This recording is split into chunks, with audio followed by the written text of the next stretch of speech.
Alright guys, Mike from Liquid Powder Concepts here again. Today we're going to introduce the Tribo gun. This is a little Tribo Mini that a lot of you guys have ordered. I want to explain to you how it works. First of all, it's important to know that this gun works on 1 to 7 psi of air pressure. If you hook it up to 90 pounds of pressure, you may blow it up. So this is a low pressure air gun. The way the Tribo guns work is like walking through the living room on shag carpet back in the day. Static, generated static in your body. What we do here is we force the powder through these ramps, and as the powder moves through, the powder develops a static charge. This is different from electrostatics, where the static charge is developed out front. So we're going to take this little gun and show you guys how to use this thing to powder. There's two connections that we need to be concerned with. One connection is our ground to earth connection. This will plug into an outlet. If you notice, there's no power that comes in. These two are plastic. And what we're really looking to hit is we're looking to hit the ground connection here. The second wire on here, you're going to connect it to the part. If you don't do that, when the static builds up in this gun, you are going to feel like you walked across that shag carpet. It'll get you attention. So what we're going to do is we're going to take our powder coat. In this case, this is going to be a high gloss red. We'll unscrew the cap. Easiest way to do this is turn the gun upside down. Now that we've got our powder in place, we're going to hook our gun up. And on the back of our cart here, we've got a power strip. And we're going to attach our ground to this cable, to the part that we're going to coat. On the cart, we have a regulator, and we want to be 1 to 3 psi. Don't bring any more than 90 psi into the regulator. If you guys are interested in buying the whole cart assembly, doing so will blow up the regulator. So we're going to get a powder cloud that comes out, and we got to crank up the regulator just a bit so we get some powder actually coming out of the gun.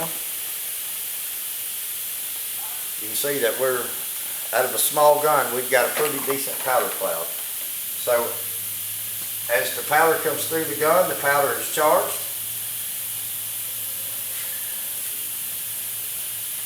The powder sticks to the part.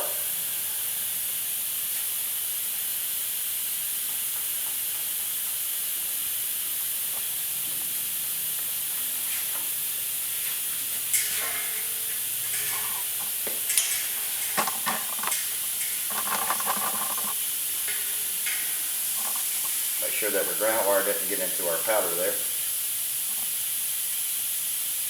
And once we get complete coverage at the mill thickness that we want,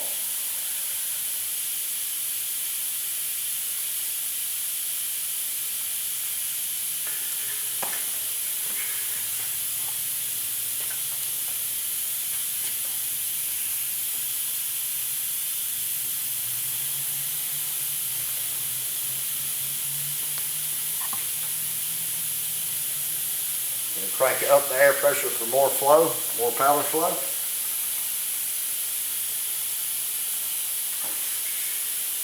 Again, I wouldn't exceed 7 psi. If so, you'll wind up blowing the powder off. But this little cup is coated. Now we want to show one other thing. With traditional powder guns, we have problems with Faraday cages. And a Faraday cage is a 90-degree angle inside these parts. This line right inside this container here would be a Faraday cage. So what we're going to do is we're going to show how this little gun works with Faraday cages. As you can see, the powder goes in, and I've got way too much air pressure on it for doing this. We're going to crank down on our air pressure, but we're supplying coverage. And the Faraday cages is not an issue because our static is created inside the gun. Our static is created inside the gun before it leaves. So we don't have any major issues at all with that.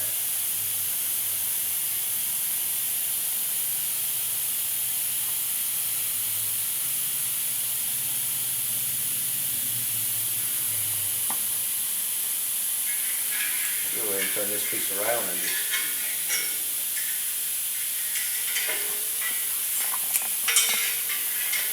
do the rest of it. Notice the ground wire fell off. The powder will still stick.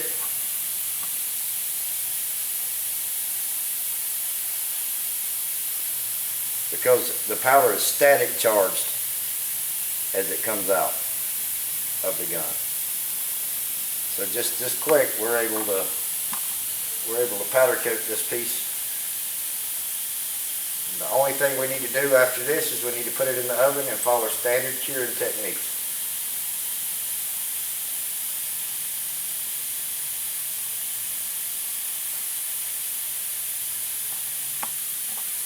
One other trick I'd like to show you guys, if you get into something and you got a tight spot and you can't get enough powder out, if you pull the trigger and you've got your powder flowing and you need more powder to come out just in a burst, if you'll squeeze the, if you'll just lightly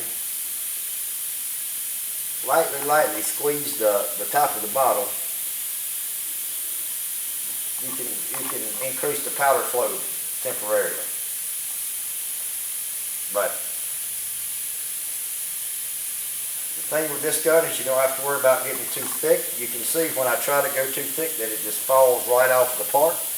So the Tribo static almost completely takes care of the mill thickness issue.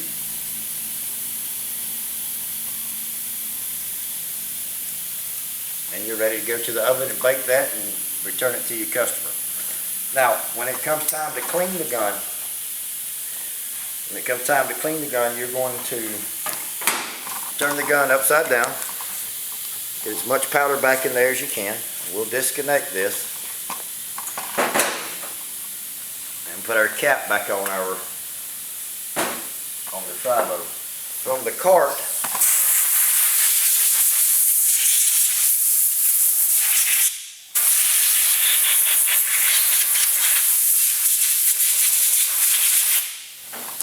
what we want to do is we're going to get all the powder out of the inside of here. So we're going to open this back up.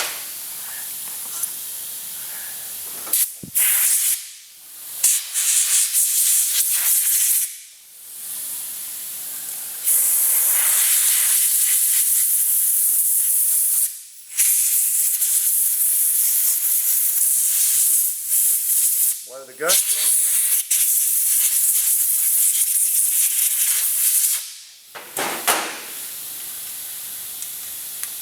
Reattach the end. Put our nut back on. And we can very quickly, change colors with the gun. Reattach the air, and now we would be spraying Tribo Candy Blue. Simple as that, guys. Make sure to plug this connector in to a grounded outlet. If not,